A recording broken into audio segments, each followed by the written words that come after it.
জুলাই অভ্যুত্থানের বর্ষপূর্তির দিনে ঢাকায় যখন রাষ্ট্রীয় উদযাপন চলছে, জাতীয় নাগরিক পার্টির ৫ শীর্ষ নেতা তখন কক্সবাজারে যাওয়ার সেই সিসিটিভি ফুটেজ প্রকাশ পেয়েছে সামাজিক যোগাযোগ মাধ্যমে।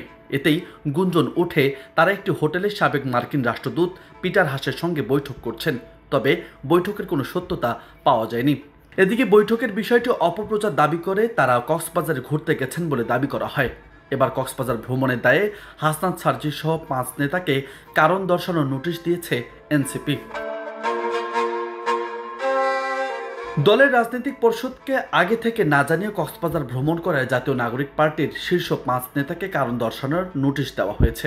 তাদের আগামী ২৪ ঘন্টার মধ্যে সশরীরে উপস্থিত হয়ে নোটিশের ব্যাখ্যা দিতে বলা হয়েছে। বুধবার এনসিপির যুগ্ম সদস্য সচিব সালেউদ্দিন রিফাত স্বাক্ষরিত পৃথক চিঠিতে এ ব্যাখ্যা চাওয়া হয়। কারণ দর্শানোর নোটিশে বলা হয়, গত ৫ আগস্ট জুলাই অভ্যুত্থানের প্রথম বর্ষপূর্তি ও রাষ্ট্র গুরুত্বপূর্ণ দিবসে আপনি এবং দলের আরও ৪ জন কেন্দ্রীয় সদস্য ব্যক্তিগত সফরে কক্সবাজার গিয়েছেন। এই সফর সংক্রান্ত কোনো তথ্য কিংবা ব্যাখ্যা রাজনৈতিক পর্ষদের কাছে পূর্বে অবগত করা হয়নি।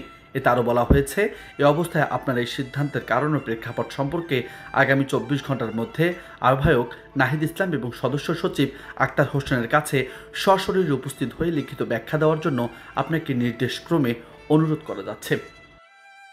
নিউজ ডেস্ক, বার্তা 24।